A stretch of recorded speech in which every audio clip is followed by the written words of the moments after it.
I'll be continuing today with what the video was about yesterday. We're going to do number 4 from the 12-Step 12 Tradition book from Overeaters Anonymous. This is all about substance use, when we get lost in substance in the physical, and how to make conscious the patterns that we're doing this. And so we'll do 4 and 5. And then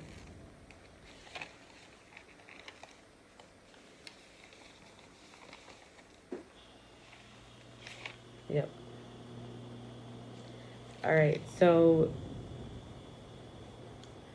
I'm not reading the steps because I'm not trying to make this be a 12-step thing, but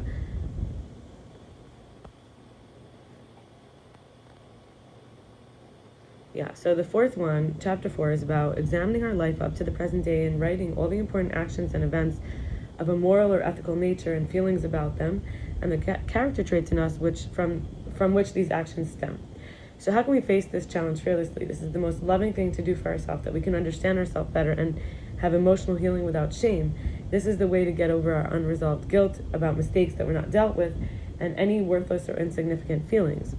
All the past problems and feelings that have been controlling us for years, often in ways we're not aware, and facing them removes their power to overwhelm and control us. There's a chain of self-obsession which drops. It's a fearless and searching becoming of an expert, basically on how we were an expert in self-deception. In order to allow for clarity during the self-examination, we can see that willing is not wanting, utilizing is not analyzing. When we delay it until we could do it perfectly, we're just delaying our own self-recovery.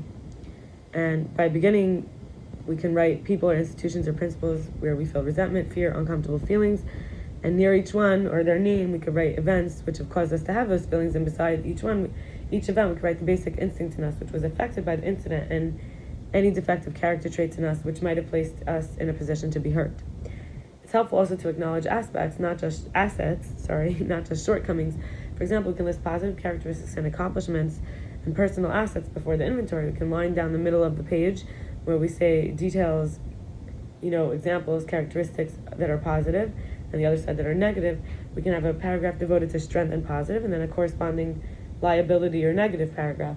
We can have it in chronological order, like catalog, with listing like positive emotional events, positive, negative emotional emotions and events. And finally, we can ask questions about traits and examine in writing the ways we've exhibited these in our lives.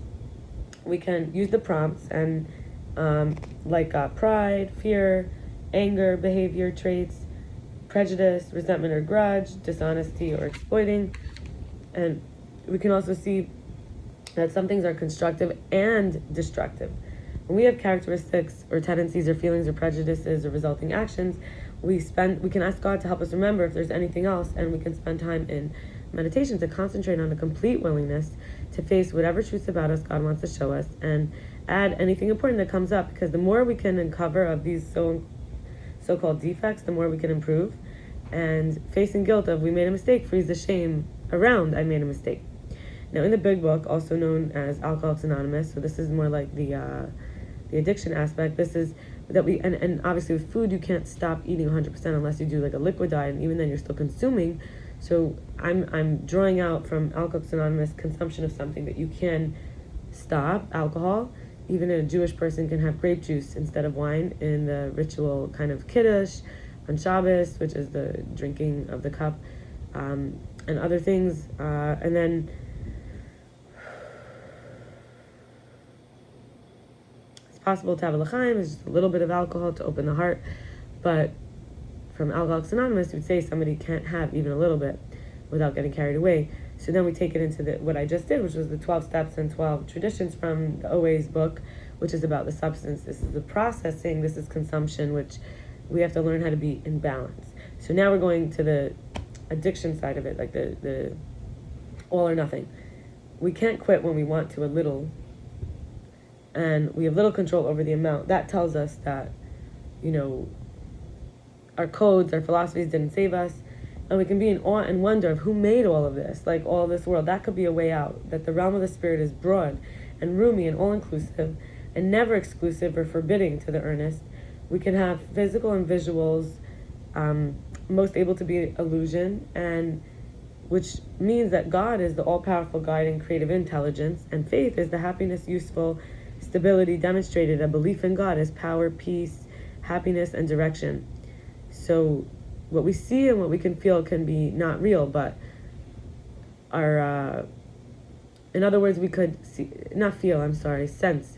Our physical sensations could be masking our spiritual sensations. What we see with our eyes could be masking what we see with our mind's eye, our heart. So the change of believing in a higher power can heal the confusion of feeling that existence is futile or life is not satisfying. And maybe there's a biased or unreasonable approach to spirituality, like the people used to be, round Earth, flat Earth, or other planets. And what this requires is a complete readiness to discard the old ideas for new. The trouble with personal relationship and controlling the emotional nature and the being a prey to misery and depression and couldn't make a living, had the feelings of usefulness, full of fear, unhappy, couldn't seem to be, real help to people, is that we could still love. The trouble with all that, is that we were using logic. Sorry, we couldn't love or use logic. We were just logic in a proper way. We were skeptical, pessimistic, discrediting of things unfamiliar without actually working. And it's like the Wright brothers flying, even though all those naysayers, they flew the plane in the end. So there's a luster to the tired eyes, courage to the flagging spirit. It's a focus on the friendly, welcoming hands. And God of reason is a type of faith, but one that didn't help, us heal or grow or be happy, because we can use logic and love with an innate capacity for faith and devotion and worship, instead of worshiping people, stuff, ourselves, money, sentiments. It's a presence of God, the infinite power and love. We have to remember a line is the shortest distance between 2 points. We can make the line shorter and shorter between us and a loving presence, infinite power. Now moving to chapter 5.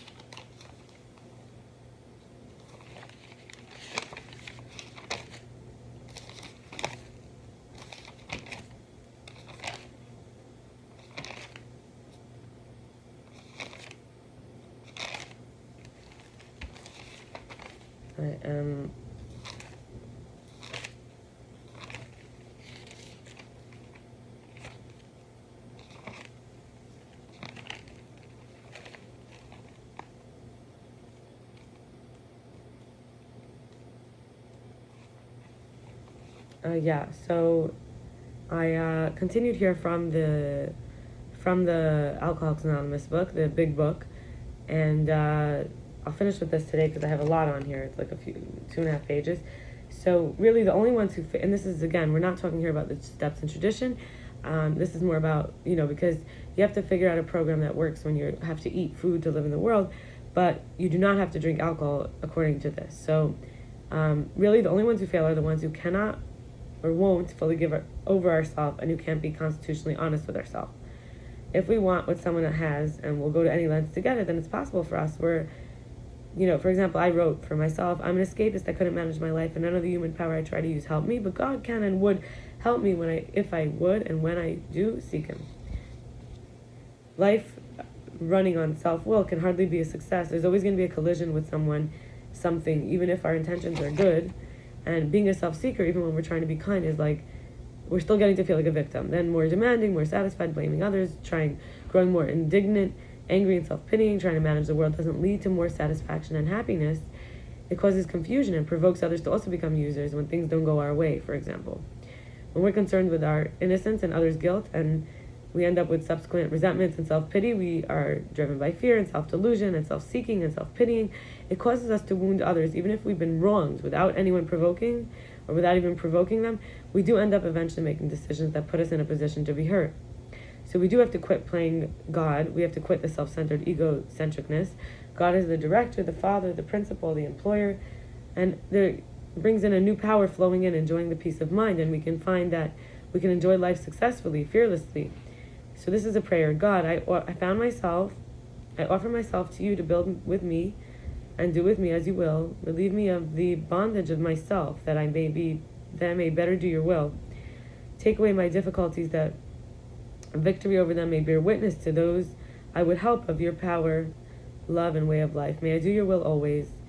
And here we can say addiction is clearly the symptom. So the reason I finished with this stuff is that there's a little more, but is because the fourth step, like I shared, chapter 4 was about a personal house cleaning.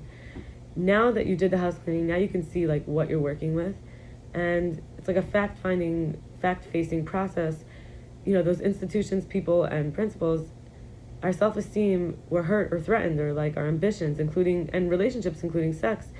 All that matters is thoroughness and honesty. Being angry and the grouch is a poison. When we have a deep resentment, it leads us to futility and unhappiness, and we can actually let those who wronged us be spiritually sick. Like, that's their business.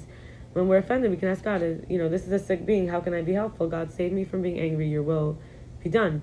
We can't help everyone, but at least God can show us how to take a kindly or tolerant view of everyone and avoid retaliation or arguments. We can look for mistakes. Where was I to blame? When we see our faults, we could list them. I was fearful, selfish, entitled, dishonest.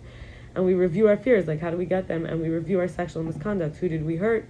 When were we selfish, dishonest, and considerate? Did we unjustifiably arouse someone to jealousy or suspicion or bitterness? Or when were we at fault, and what should we have done instead? The sex power is a God-given and good, neither to be used lightly, selfishly, nor despised or loathed. And we can be sorry for what we've done when we stumble, and have an honest try to let God take us to better things, and believe we will be forgiven and learn the lesson. We can earnestly pray for the right ideal, sanity, guidance, and the strength to do the right thing. Cheers to, or maybe I shouldn't, this is kind of tacky, cheers because of the not alcoholics, to life, to recovery, maybe for all of us.